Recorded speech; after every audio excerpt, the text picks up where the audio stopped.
Hola a todos, soy estudiante de la Universidad Nacional de Loja de la Facultad de la Energía, las Industrias y los Recursos Naturales No Renovables de la carrera de Ingeniería en Telecomunicación. Mi nombre es Diego Tomás Machales Quichamba. A continuación les voy a presentar una exposición para la materia de redes de acceso con los temas de redes de acceso óptico y banda ancha en las líneas eléctricas. Los temas a exponer son redes de acceso óptico, redes ópticas pasivas, desarrollo del estándar PON, PON WDM, otros tipos de redes de acceso óptico, banda ancha en las líneas eléctricas, comunicaciones en línea eléctrica, modem BPL y desafíos de la BPL. Redes de acceso óptico nos dice que debido a su gran ancho de banda y su baja atenuación, las fibras ópticas se han desplegado ampliamente para las redes de área amplia y las redes de área metropolitana. Además de esto, las fibras multimodo también se desplegaron en los edificios de oficinas para redes de área local. Aunque las fibras ópticas son el medio ideal para los sistemas de redes de comunicación de alta velocidad, los cables de cobre siguen dominando el mercado actual. Además, en el sector de las telecomunicaciones se ha estudiado varias arquitecturas y tecnologías PON, donde la UITT y la IEEE han probado algunas normas PON. Como se puede visualizar en la imagen, es una red de acceso óptico donde podemos ver lo que es el OLT, los splitter y los ONT. Tenemos también lo que son redes ópticas pasivas. Nos dice que no hay ningún componente activo entre la oficina central y las instalaciones del usuario, como podemos ver en la imagen. Además de esto, los dispositivos activos solo existen en la oficina central y en las instalaciones de los usuarios, y los puertos de salida del divisor pasivo se conectan a los abonados a través de fibras monomodo individuales. La distancia de transmisión en una red óptica pasiva está limitada a lo que son 20 kilómetros. El número de usuarios que admite una PON puede ir de 2 a 128, dependiendo del presupuesto de potencia, pero normalmente son de 16, 32 o 64. Además de esto, la OLT transmite los datos de bajada utilizando una longitud de onda de 1490 nanómetros y el video de difusión se envía a través de una longitud de onda de 1550 nanómetros. Además de utilizar un protocolo de acceso múltiple por división en tiempo, y nos dice que en el caso de la fibra hasta el vecindario acera o nodo se suelen desplegar pares de trenzados para conectar a los diferentes usuarios finales con las ONU, proporcionando así una solución de acceso híbrida de fibra y cobre. Para el desarrollo del estándar PON nos dice que en los años 90 los proveedores de servicio de telecomunicaciones y los vendedores de equipos de sistemas formaron el grupo de trabajo FSAN. Nos dice que el objetivo de este grupo era desarrollar redes de acceso a la fibra de verdadera banda ancha, donde tenemos el primer estándar APON. Nos dice que se crea en base a ATM y por eso se denomina ATM PON.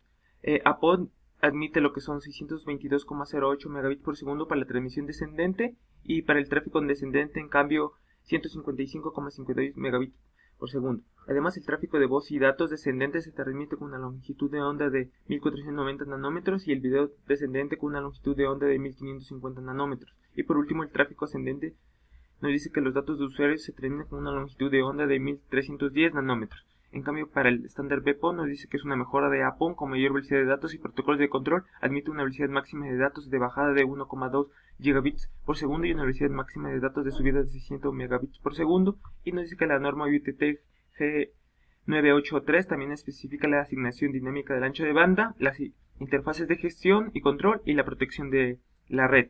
Por otro punto tenemos lo que es GPON. Nos dice que en el año 2001 el grupo FSANA desarrolló un nuevo estándar denominado Gigabit PON, que se convierte en el estándar I2UT G984. Además de esto, admite una velocidad máxima de datos de bajada y subida de 2,488 gigabits por segundo, y la capa de convergencia de la transmisión especifica un formato de trama GPON, un control de acceso al medio, unos procedimientos de funcionamiento y mantenimiento y un método de encriptación. Y por último tenemos lo que es el estándar PON. Nos dice que el grupo Y desarrolla una norma PON basada en Ethernet. La capa física soporta un máximo de 1,25 gigabits de tráfico descendente y ascendente. Encapsula y transporta los datos del usuario en tramas de Ethernet, y además de eso se convierte en una tecnología de acceso muy atractiva y actualmente se está desplegando lo que es en Japón. Tenemos lo que son PONs WDM. Nos dice que a medida de la demanda del ancho de banda de los usuarios aumenta las actuales GPON y EPON. Nos dice que acabarán de no poder satisfacer lo que son las necesidades de ancho de banda, por lo que una solución es dividir una única PON en varias PON, de modo que cada PON soporte menos usuarios y cada usuario obtenga más ancho de banda. Otra alternativa es utilizar una tasa de bits más alta, como 10 gigabits por segundo, pero ambas soluciones para un mayor ancho de banda no son muy rentables y no se adaptan muy bien a medida que aumenta la demanda del ancho de banda, por lo que WPON es la única tecnología en un futuro que puede satisfacer cualquier demanda de ancho de banda. Como se puede ver en la imagen inferior, tenemos lo que es la arquitectura de las redes PON WDM. nos dice que se desplegará lo que son transmisores con diferentes longitudes de onda en el lado de la OLT y ON. Además de esto, nos dice que se insertará lo que son un multiplexor de división de longitud de onda pasivo en el nodo de distribución para separar y combinar múltiples longitudes de onda. Y por último, nos dice que permite una velocidad de datos teórica de 500 megabits por segundo sobre la capa física. Dentro de los otros tipos de redes de acceso óptico tenemos lo que es Ethernet sobre fibra. Nos dice que se despliega principalmente en topología punto a punto. La fibra además conecta un abonado con la oficina central y cada abonado requiere de dos transceptores dedicados, uno de los cuales va a estar instalado en la parte del usuario y la otra en la oficina central. En cambio, en DOCSIS PON nos dice que se ha desarrollado para proporcionar una interfaz de capa de servicios DOCSIS sobre la arquitectura PON, además de esto que implementa las funcionalidades DOCSIS, incluyendo la operación, administración y mantenimiento de los sistemas PON existentes. En cambio, RF PON nos dice que admite señal de difusión de video por RF a través de fibras ópticas, además de eso que ofrece compatibilidad con las actuales tecnologías de radiodifusión de video por RF y proporciona una importante reducción de los costes de funcionamiento y mantenimiento de la red. En cambio, en OCDM PON tenemos lo que proporciona comunicaciones asíncronas y seguridad contra usuarios no autorizados. Sin embargo, los codificadores y decodificadores ópticos para OCDM son caros y el número de usuarios está limitado por las interferencias y el ruido. Y por último tenemos lo que son redes ópticas de espacio libre, nos dice que utiliza la atmósfera como medio de comunicación. Además de esto, tienen lo que son múltiples enlaces de punto a punto, pueden formar una red mallada mejorando su escalabilidad y fiabilidad. Otro tema que exponer es la banda ancha en las líneas eléctricas, donde nos dice que hace tiempo que las líneas eléctricas se consideran un medio de comunicación viable. Además de esto, las empresas de servicio público han utilizado las líneas eléctricas para la señalización y control, pero se utilizan principalmente para la gestión interna de las redes eléctricas, los intercomunicadores domésticos y los controles de iluminación. Además de esto, nos dice que aunque el DSL o el cable dominan actualmente los servicios de acceso de banda ancha, los servicios PON son muy prometedores para un futuro próximo. Por ejemplo, en algunas zonas rurales la construcción de infraestructura para proporcionar DSL o cable podría ser muy cara, mientras que las comunicaciones por líneas eléctricas podrían proporcionar fácilmente servicios de banda ancha.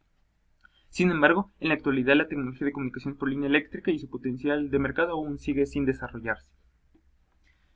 Comunicaciones en la línea eléctrica. Nos dice que en la figura que tenemos en la derecha se muestra lo que es la topología de la red de distribución de la energía eléctrica.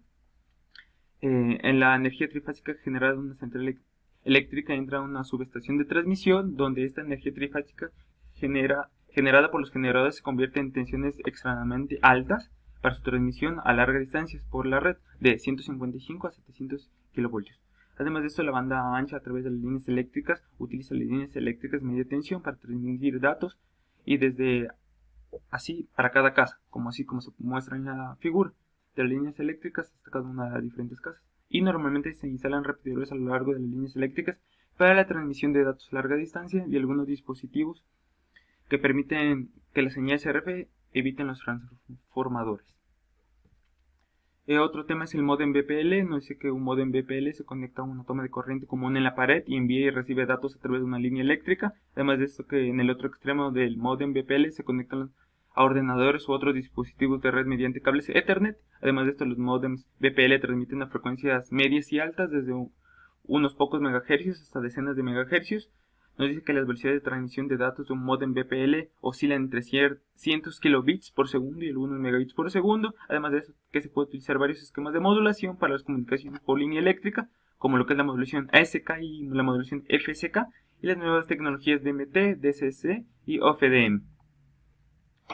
Y por último tenemos lo que son los desafíos de VPL. Nos dice que la línea eléctrica no es un buen medio para la transmisión de datos. Los diversos transformadores utilizados en la red eléctrica no dejan pasar la señal de radiofrecuencia. Nos dice que además de esto, las numerosas fuentes de reflexión de la señal en las líneas eléctricas dificultan la transmisión de datos. El ruido procedente de numerosas fuentes contamina el espectro de transmisión, donde que las líneas eléctricas están formadas por cables no trenzados y sin apantallar. Su gran longitud las convierte en grandes antenas que emiten señales de RF e interfieren con otras comunicaciones de radio. Esto sería todo por mi exposición. A continuación les voy a presentar las conclusiones que he optado sobre esta exposición. Les voy a presentar la primera. Nos dice que concluye que las tecnologías de acceso de banda ancha empezaron a utilizar el par de cobre para la transmisión de voz y datos, además que las líneas de abonado digital permiten aún el uso de la red de cobre, pero en la actualidad el uso de redes de fibra óptica ya es un hecho, se puede decir, porque proporciona un mayor ancho de banda y a su vez transmisiones de datos a mayores velocidades con menores distorsiones que los cables de cobre. Además de esto, concluye que por cómo está compuesta la red óptica pasiva para llevar la información hasta el usuario, establece una alternativa factible para el despliegue de esta red de acceso. Además, por los equipos activos no se encuentran en los extremos de la red. Además, concluye que por más factible que sea implementar una red óptica pasiva, su distancia de transmisión es limitada a 20 kilómetros, en cambio una red óptica activa puede alcanzar distancias de hasta 100 kilómetros. Y por último, concluye que la evolución de las redes PON han presentado enormes diferencias en la transmisión descendente y ascendente, como por ejemplo en el caso del estándar PON, que admite 622,08 megabits por segundo para la transmisión descendente y 155,52 megabits por segundo para el tráfico ascendente. En cambio, por otro lado, con el estándar GPON, que es muy utilizado hoy en día, obtenemos una velocidad máxima de datos de bajada y subida de 2,488 gigabits por segundo. Como se mencionó anteriormente, en un par de años estaremos evidenciando el uso de fibra óptica como el mejor medio de transmisión. Como recomendaciones recomiendo que el personal encargado de realizar fusiones y empalmes lo realice en un lugar limpio y cerrado, porque si se realizan estas actividades al aire libre permitimos que la fibra se contamine con polvo, provocando un mal empalme y poseer pérdidas mayores. Además, recomiendo realizar un análisis de red antes de implementar una red pasiva o una red óptica activa, con la finalidad de ocupar los equipos correspondientes, porque los componentes de una red de fibra óptica no son baratos. Y recomiendo ser muy cuidadosos al usar fibra óptica, porque como sabemos consiste en un filamento delgado de vidrio por el cual viajan pulsos de luz, por lo que se dificulta reparar un cable de fibra roto en el tendido aéreo o subterráneo. La bibliografía que se ha ocupado, y eso sería todo por mi exposición. Muchas gracias.